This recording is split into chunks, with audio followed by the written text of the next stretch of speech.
Olá, irmãos, graça e paz. E chegou então agosto, nosso querido mês da juventude. E esse mês da juventude vai ser um pouco diferente do que a gente está acostumado, dadas as circunstâncias que a gente tem passado em relação à pandemia. Mas o meu convite para você é que você possa ver nesse mês um potencial de ser um mês marcante, que a gente possa fazer como Isaías. Apesar dele estar vivendo um ano difícil, marcado pela morte do rei Uzias, ele fala isso no capítulo 6, verso 1, ele viu o Senhor.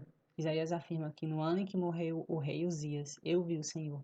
Que a nossa fala, após passar esse período, seja no ano da pandemia, eu vi o Senhor. Que nós sejamos marcados por termos visto a Deus. Agosto na nossa igreja tem ficado marcado como um mês de mudanças.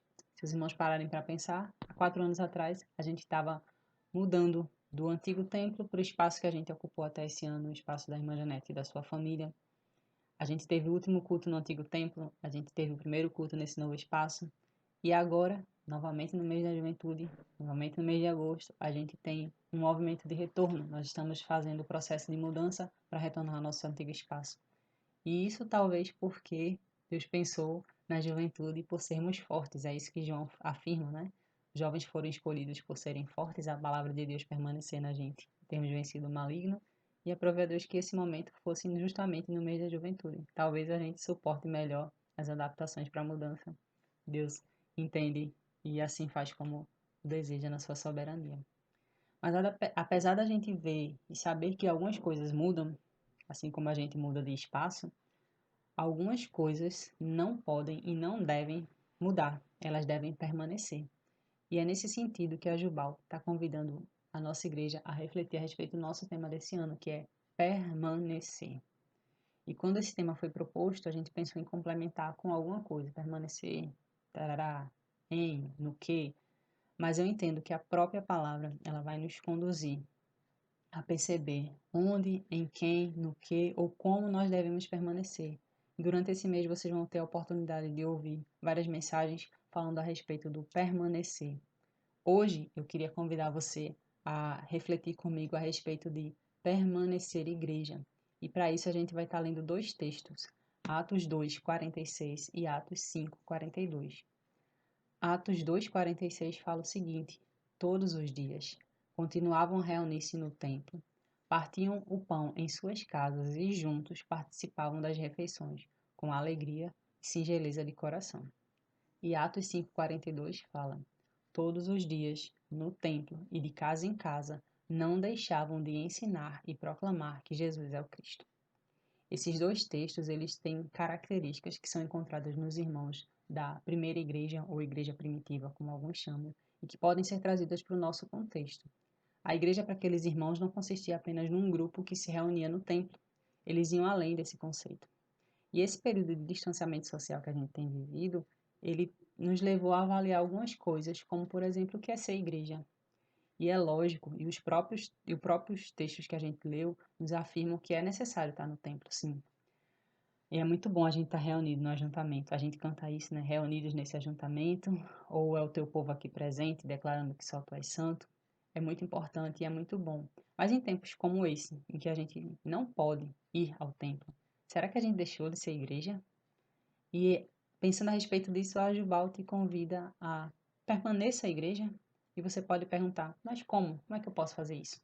E os textos que a gente leu, eles nos trazem algumas ações que a gente deve fazer em um caminho que a gente deve seguir para permanecer igreja. E eu entendo que para permanecer igreja, nós precisamos tornar os nossos lares como locais de adoração a Deus. O primeiro ponto que eu destaco nesses versos é a questão da periodicidade. Os dois versículos trazem na sua estrutura a seguinte fala: todos os dias. Eles iniciam assim, nos convidando a refletir sobre como nós temos cultivado os nossos momentos com Deus. Nós não podemos esperar apenas ir ao templo para então buscar a Deus. Aqueles irmãos, eles tinham uma vida com Deus constante, cotidiana, diária. O fato é tão marcante que o autor do livro, ele destaca em momentos diferentes, em contextos diferentes, que aqueles irmãos estavam todos os dias. Eles estavam com Deus. Permanecer a igreja, então, é entender que nós precisamos estar com Deus todos os dias da nossa vida, e não só os domingos, e não só no templo, e que o nosso cotidiano deve ser um culto a Deus. Esse é o primeiro ponto que eu destaco em relação aos versos que a gente leu. E quando a gente lê a respeito desses irmãos da primeira igreja, a gente percebe que eles tinham sentido de igreja não só no templo, mas nos lares também, que é uma prática que a gente precisa estar resgatando até por conta desse momento de pandemia. No verso 46, a gente encontra ali a comunhão simbolizada pelo partilhar do alimento. E eu acho muito lindo pensar como Jesus pega algo simples, comum e tão nosso como o alimento, como o pão, e ele transforma no símbolo do sagrado. Aqueles irmãos, eles tinham comunhão, simbolizada pelo partilhar do alimento. Eles tinham alegria, o texto afirma, e sinceridade de coração, ou humildade, ou singeleza, como algumas versões trazem.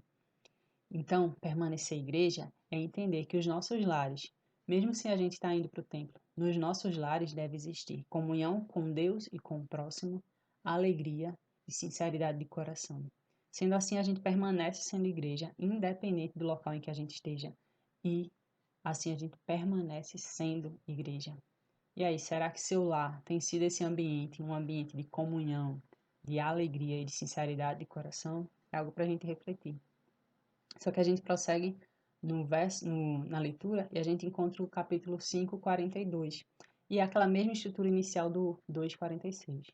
Todos os dias, no templo e de casa em casa. E em seguida ele traz outra ação que deve estar presente nos nossos lares. Eles não cessavam de ensinar e pregar que Jesus é o Cristo, ou a boa nova que Jesus é o Cristo. Permanecer igreja, então, é entender que os nossos lares são locais que devem estar abertos ao estudo, ao ensino da palavra de Deus e ao anúncio do Evangelho, da Boa Nova, que Jesus é o Cristo. Se você for ler o capítulo 5, os versos anteriores, você vai encontrar Pedro e outros apóstolos anunciando a respeito de Jesus. Então, eles são presos. Após serem presos, eles são julgados, são chicoteados e então eles são liberados. Mas antes de serem liberados, é dito a eles que eles deveriam parar de falar, que eles não falassem mais nada a respeito de Jesus. Mas eles prosseguiram, e é interessante que os versos anteriores ao que a gente leu falam que eles ficaram felizes por poder compartilhar, mesmo sofrendo em relação a Cristo, eles ficaram felizes por poderem compartilhar o sofrimento de Jesus também. Sabe por quê? Porque eles entendiam o valor e o poder transformador que a palavra tem.